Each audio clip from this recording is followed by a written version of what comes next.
May Baily and the Lorette Laws. May Baily's Place is a bar on Dauphine Street that makes some bold claims about its history, namely that it was the first licensed brothel in the city of New Orleans, with a crumpled but framed license from 1857 to prove it. If Storyville wasn't established until 1897, how could this be? Let's get to know the Lorette Law of 1857 and the cases of Emma Pickett and Eliza Castello.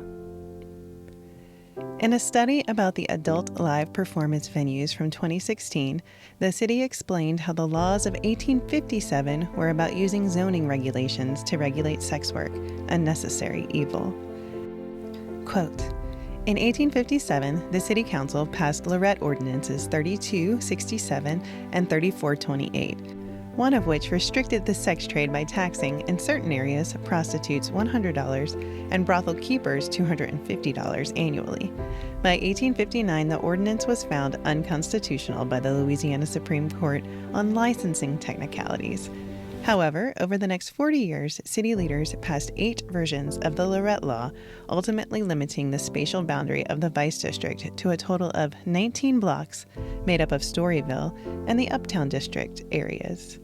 There were also restrictions aimed to make the sex trade invisible while allowing it to exist. For instance, one of these ordinances stated that harlots could not occupy any one-story building or lower floor of any structure. It even stated that they could not stand upon the sidewalk or at the alleyway, and they could not solicit johns in cabarets or coffee houses. This is an early example of how the city used zoning regulations to regulate the productive working tenants and adult entertainment establishments. Unquote. $250 in 1857 is about $9,000 today. The Emma Pickett case pops up because we still have a copy of the license issued to her for paying the tax on lewd and abandoned women. Her case was a civil matter with her landlord. She leased 2 properties and skipped town after becoming late on rent. Before she left, she sold all of her furniture. Under Louisiana law, the landlord has a right to claim the furniture of a lessee who doesn't pay, so he sued. The Eliza Castello case was pivotal in the progression of laws regulating sex work. Eliza refused to pay the brothel tax and was sued by the city of New Orleans as a result. In her court case, I found a receipt for the tax dated May 14, 1857, a notice of indebtedness dated May 15th, and finally, the city of New Orleans versus Eliza Castello was filed on May 16th. The case made its way to the Supreme Court of Louisiana, where the ruling was in favor of Eliza because the tax required a license on April 1st. And the Louisiana Constitution stipulated all licenses were to run from January 1st to December 31st. The tax was ruled illegal in 1859. So what about May Baily? We are missing complete records from the Waterman administration, the tax records for 1857, and the Register of Licenses from 1857. So verifying the story that way is not possible. Let's look at a few of the factual details of the claims to see what we can verify. The facts claimed on the Dauphine Orleans Hotel website are that, number 1, there was a brothel at this location during the Storyville era. Number 2, it was one of the first and most notorious licensed brothels.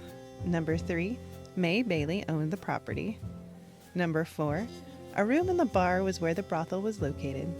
And number 5, the actual brothel license is framed in the bar. The current address of May Baily's Place is 415 Dauphine Street. This is a complex of buildings that make up the Dauphine Orleans Hotel, which was designed by Henry G. Grimball and Associates in 1967. According to the Collins de Ball Vous Carré digital survey, the 1830s Creole cottage was moved here from its original site at 423 Dauphine Street in 1967. The address on the license is 423 Dauphine Street. This fact checks out.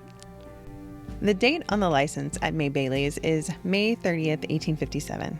Storyville didn't happen for 40 more years, in 1897. The Lorette Law was passed in March of 1857. The bounds of the Vice District in 1857 were, quote, between the river and Baton Street, Canal and Toulouse Streets, and between the river and Bayou St. John, Toulouse and Esplanade Streets, unquote. May Baily's was within the bounds of the district that required a license at the time, so it was possible to get a license for the address in 1857. Side note, May Baily's was not within the bounds of the Storyville district, which started at Baton Street, so the Storyville part does not check out for several reasons. Second side note, May Baily's is right around the corner from 1026 Conti, the infamous home of Norma Wallace, known as the last Madam of New Orleans and the Queen of the Tango Belt, the red light district that followed the closure of Storyville.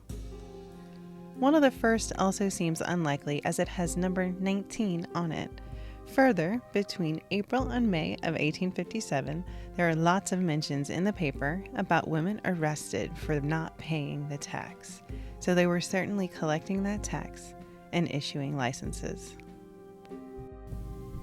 There is another license floating around online claiming to be an actual brothel license from New Orleans.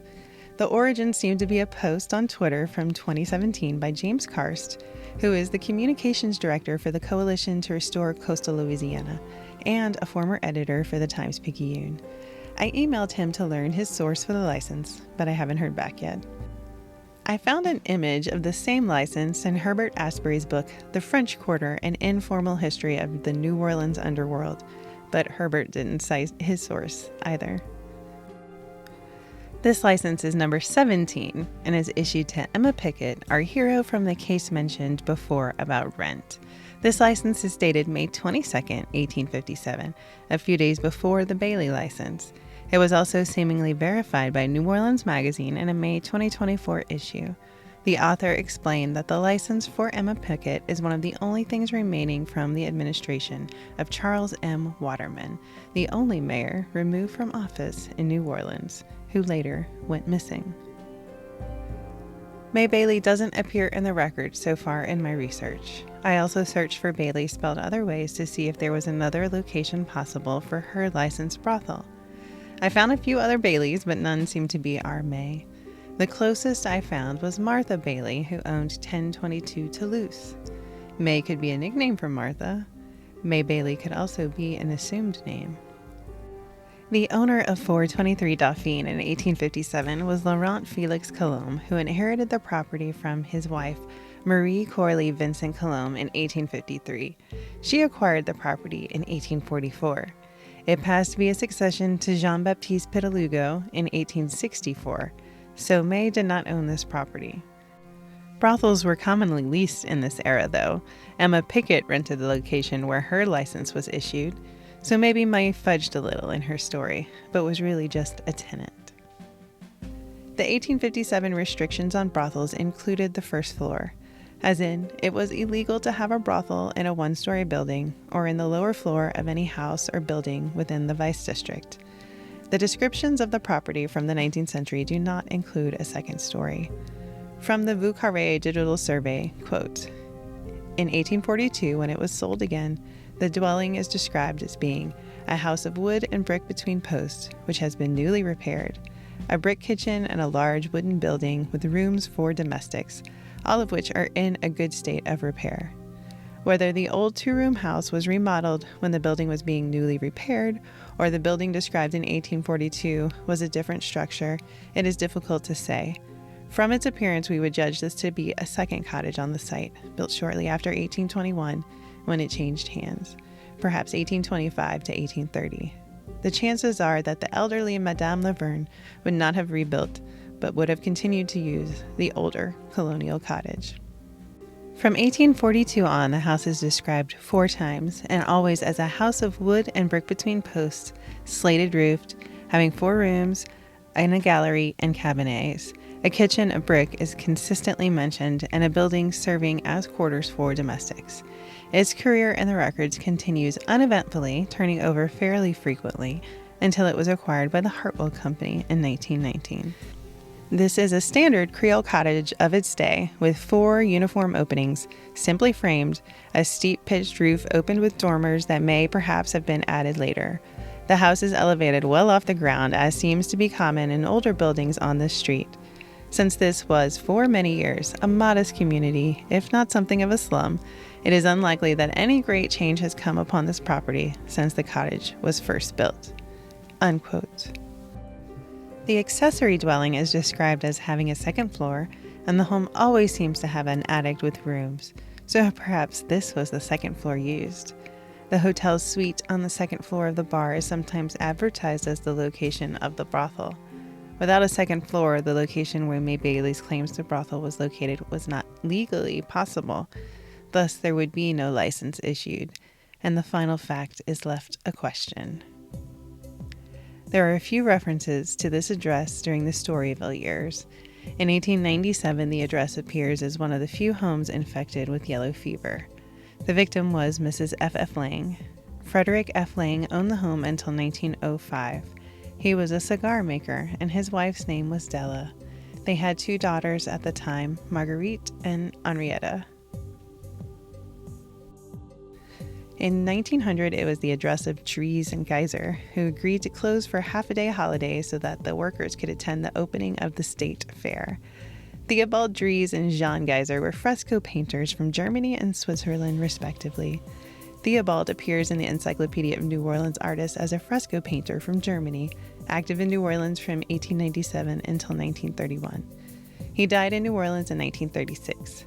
John Geyser also appears in the Encyclopedia of New Orleans Artists.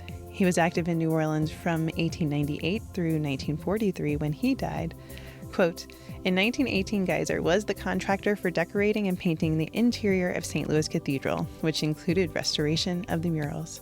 He remained active as an artist and painter the rest of his life and exhibited at the Arts and Crafts Club in 1932. His son and grandson continued the firm as John Geyser Incorporated, fresco artists and interior decorators until 1983. Unquote. John is buried in Greenwood Cemetery. In 1901, Mr. V. Seguin's child appears in the Babyland feature in the New Orleans item with the address. His name sometimes appears as Sequin, which is a great name for a brothel or bar owner, but Mr. Seguin lives at the address with his wife and 3 children. The same year, in 1901, we find an obituary for Mr. and Mrs. Lang's newest daughter, Leonie. The Langs eventually had another daughter, Clara, in 1905. The Langs are buried in Greenwood Cemetery also. Charles A. Hartwell owned the building from 1906 through 1919. It became an apartment building during this time. Many ads for apartments, notes about births or deaths at the address, and little quips about the tenants who lived there appear in the papers during these years. No mentions of any ladies of ill repute that I've found so far. The Hartwells are buried in Metairie Cemetery. But the bar is haunted, right? If it's not May Baily, who is the ghost? Perhaps the ghost at the bar is that of Olaf Nelson, who lived at 423 Dauphine in 1917, when it was an apartment building. In the newspaper, he's remembered as Olaf Nelson, but his signature spelled his name Olaf Nilsson. He was Norwegian, arriving at New York via England in 1911 on the SS St. Paul. He was 18 years old, and the manifest lists his name as Olaf Severin Nilsson. He registered for the World War I draft in Philadelphia. His arrival to New Orleans came in 1916 via Belize. Olaf was a marine engineer who is well known. He worked on the SS Baltic in New Orleans, a United Fruit Company boat. In 1917, he began receiving summonses from Norway demanding his return with threat of punishment. Olaf said he'd rather die than return. His wife was quoted in the newspaper.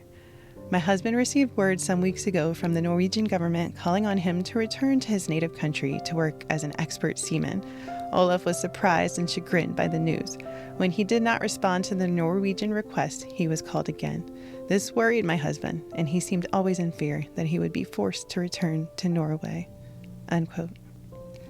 His life ended when he drowned himself in Lake Catherine. He was unidentified at the coroner's office, so he was buried in the potter's graveyard. Shortly after, his wife identified him, but exhuming and reinterring her husband caused her significant additional distress and expense after losing her husband. The newspaper articles say Mrs. Nelson's intention was to bury him in Greenwood also, but I did not locate a burial record under any of the spellings of his name. The kerfuffle of this case resulted in the institution of the thumbprint system of identification in New Orleans. This true story of a real New Orleanian who would rather die than leave New Orleans seems like the energy that could haunt this old house for a century, perhaps resentful that his pivotal story was forgotten, or perhaps he is still refusing to leave New Orleans.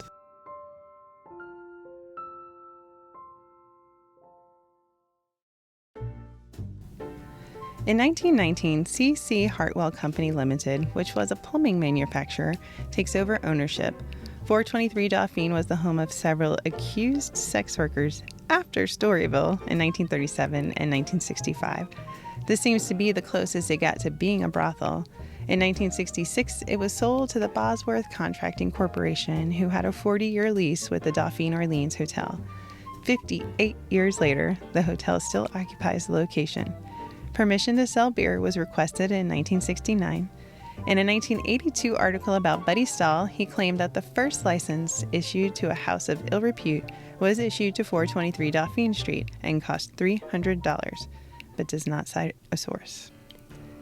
In 1990, the general manager of the hotel was Marianne Grigsby. She was the first woman who served as general manager of a French Quarter hotel. She was quoted in the paper about her research into the history of the hotel. The bar was called Bagnio back then, a word that also means house of ill repute, but they had that license then too. She also does not include her sources. Bagnio opened in 1972, according to this article announcing its doors opening. I found many ads looking for attractive female bartenders to work at the address, but it didn't list the name of the bar. May Baily's wasn't registered with the Secretary of State as a trade name until 2015, but the listing says it was used since 2007. The earliest reference I can find in the newspaper to May Baily's is 1999. The earliest archived website for the hotel is from January 1998, and May Baily's is listed in the history section. One of the main things universally known about Storyville is that it was located one block outside of the main city, what we now call the French Quarter, and that is true. The joke is that while sex work was legal, we wanted it a little out of sight but still accessible. There were small houses of prostitution during the Storyville era in the French Quarter, but even this map shows Burgundy as the end. This fact casts immediate doubt on the May Baily claim, since it's well within the bounds of the French Quarter. The true stories of this address are far more valuable, complex, and worth remembering. Let's pour one out for Olaf Nilsson, who literally chose death over leaving New Orleans, when we visit May Baily's place, and remember how lucky we are to be in this beautiful city, mingling with the real spirits of the past.